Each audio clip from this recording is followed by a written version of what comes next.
الحمد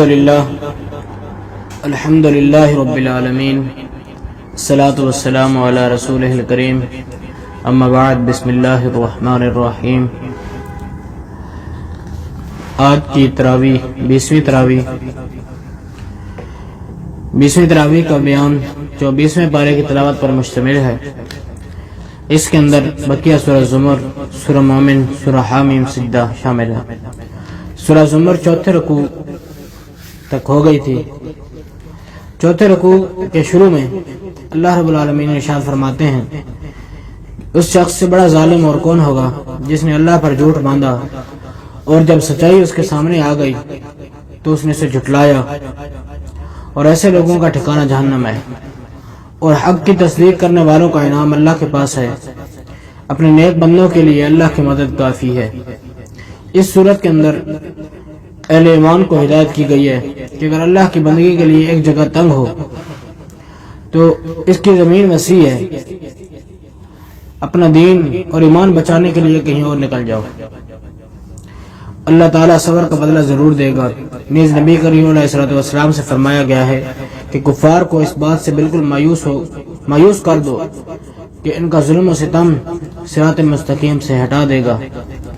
نیز فرمایا گیا ہے کہ منکرین اب بھی توبہ کر لیں اور اللہ کے فرما بردار بندے بن جائے، مومن بن جائے تو اللہ غفور الرحیم ہے، اس کی رحمت سے مایوس نہ ہو۔ اس کے بعد سورہ مومن شروع ہوتی ہے۔ اس کے 9 رکوع اور 85 آیات ہیں۔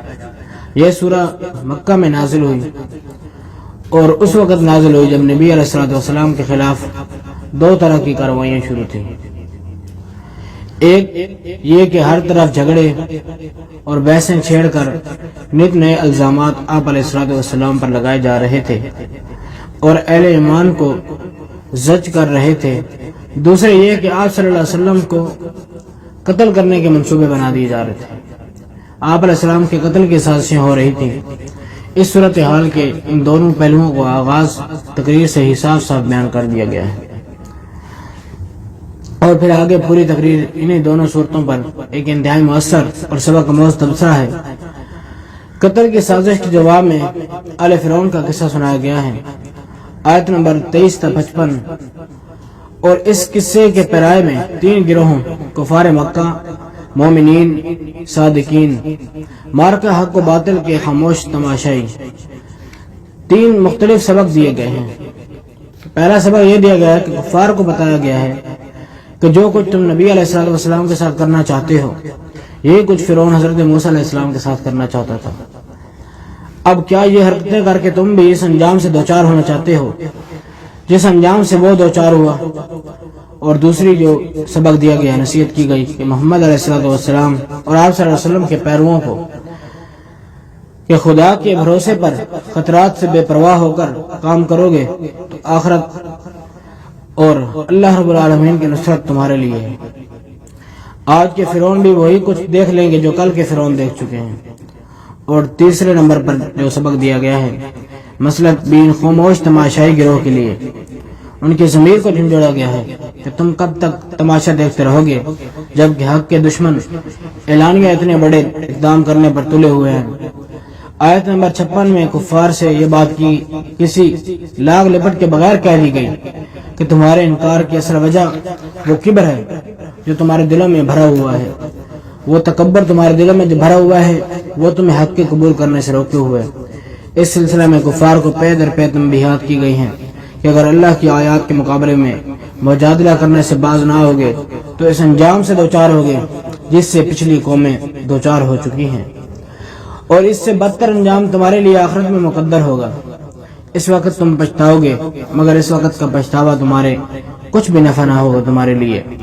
ارشاد باری تعالیٰ ہے، اے لوگو اللہ کی پناہ مانگو، یاد رکھو کہ اندھا اور دیکھنے والا برابر نہیں ہو سکتے، اسی طرح ایماندار اور بدکار بھی برابر نہیں ہو سکتے، مگر لوگ کم ہی سمجھتے ہیں۔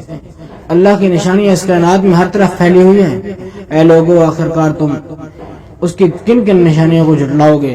یاد رکھو کہ یہ اللہ کا قانون ہے کہ کافر خسارے میں رہیں گے ہمیشہ کے لیے۔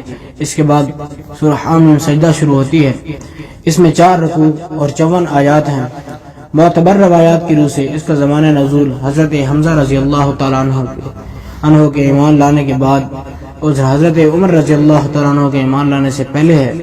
ایک دفعہ عتبہ بن ربیعہ نے سرداران قریش کے مشورے سے حضور علیہ السلام کے سامنے چند تجاویز رکھیں کہ یہ مال و دولت چاہتے ہیں تو مالدار کر دیتے ہیں، بڑائی چاہتے ہیں تو اپنا سردار مان لیتے ہیں، اگر تم ان پر کوئی جن آتا ہے تو اپنے خرچے پر علاج کرواتے ہیں، بھتیجے تم اپنی قوم کے دین اور اس کے معبودوں کی برائی نہ کرو۔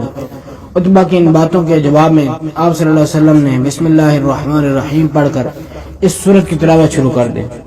عتبہ غور سے سنتا رہا۔ آیت سجدہ نمبر 30 پر آپ صلی اللہ علیہ وسلم جب پہنچے، آپ نے سجدہ کیا، پھر سر اٹھا کر فرمایا، اے ابو الولید، میرا جواب آپ نے سن لیا، اب آپ جانیں آپ کا کام۔ عتبہ اٹھ کر سرداران قریش کے پاس گیا اور کہا، بخدا میں نے ایسا کلام سنا ہے کہ اس سے پہلے کبھی میں نے ایسا کلام نہ سنا۔ اور عتبہ یہ بہت ہی فصیح و بلیغ انسان تھا، اور عرب کے جو سرداران تھے، قریش کے جو سردار تھے، وہ یہ بات جانتے تھے کہ یہ بہت فصیح آدمی ہے۔ اور جب اس نے یہ بات کہی کہ میں نے اس جیسا کلام کبھی نہیں سنا، خدا کی قسم نہ یہ شعر ہے، نہ یہ سحر ہے، نہ کہانت ہے، اے سرداران قریش میری بات مانو اور اس شخص کو اس کے حال پر چھوڑ دو، میں سمجھتا ہوں کہ یہ کلام کچھ لنگڑا کر ہی رہے گا۔ عتبہ کی اس گفتگو کے جواب میں جو کچھ اس صورت میں کہا گیا ہے، اس کا محصل یہ ہے کہ یہ خدا ہی کا نازل کردہ کلام ہے، انسان کی رہنمائی کے لیے کلام نازل کیا گیا ہے، خوشخبری ان لوگوں کے لیے جو اس سے فائدہ اٹھائے۔ نمبر 2، تم نے اگر اپنے دلوں پر غلاف چڑھا لی ہیں تو نبی صلی اللہ علیہ وسلم کے سپرد یہ کام نہیں کہ جو سننا نہیں چاہتا اس کو سنائیں، بلکہ آپ علیہ السلام کے ذمہ صرف پہنچا دینا ہے۔ اور تیسری جو دعوت دی گئی کہ تم چاہے اپنی آنکھیں اور کان بند کر لو، تمہارا خدا بس ایک ہی ہے اور تم کسی دوسرے کے بندے نہیں ہو۔ اور چوتھی بات، تمہیں کچھ احساس بھی ہے کہ یہ شرک اور کفر تم کس کے ساتھ کر رہے ہو؟ اس خدا کے ساتھ جس نے یہ کائنات بنائی، جو زمین و آسمان کا خالق ہے، جس کے مہیا کردہ رزق پر تم پل رہے ہو۔ نمبر 5، اچھا نہیں مانتے تو خبردار ہو جاؤ، تم پر اسی طرح عذاب آئے گا جس طرح عاد اور سمود پر آیا تھا۔ روایات میں آتا ہے کہ جب آپ علیہ السلام اس آیت پر پہنچے تو عتبہ نے آپ صلی اللہ علیہ وسلم کے منہ پر ہاتھ رکھ دیا اور کہا، بھتیجے خاموش ہو جا۔ نمبر 6، بڑا ہی بدقسمت ہے وہ شخص جس کے ساتھ ایسے شیاطین جن و انس لگ جائیں جو اسے ہر طرف سے ہرا دکھاتے ہیں، یعنی کہ کفر اور شرک ان کو ہرا نظر آتا ہے۔ نمبر 7، یہ قرآن ایک اٹل کتاب اللہ رب العالمین کی طرف سے ہے جو خدا کی طرف سے بھیجی گئی ہے۔ اور نمبر 8، اسے نہ ماننے کے لیے مختلف بہانے تراش رہے ہو۔ اور 9 نمبر، یہ قرآن خدا کی طرف سے ہے، 10ویں نصیحت اس کے اندر کی گئی ہے۔ آج تم نہیں مان رہے ہو، مگر عنقریب تم اپنی آنکھوں سے دیکھ لو گے کہ اس قرآن کی دعوت تمام آفاق پر چھا گئی ہے اور تم خود اس سے مغلوب ہو چکے ہو۔ مخالفین کو یہ جواب دینے کے بعد فرمایا، کامیاب وہ انسان ہے جو خود نیک عمل کرے، دوسروں کو خدا کی طرف بلائے، خدا کی بندگی کی طرف بلائے اور ڈٹ کر کہے کہ میں مسلمان ہوں، اور صبر سے کام لے اور خدا کی پناہ مانگے، اور جب ایک بار وہ کلمہ پڑھ لے تو پھر اس کے بعد کفر کی طرف وہ نہ لوٹے اور اللہ رب العالمین کی طرف ہی رجوع کرے۔ اللہ سے دعا کرتے ہیں کہ کئی سنی باتوں پر عمل کرنے کی توفیق عطا فرمائے۔ وما علینا الا البلاغ المبین۔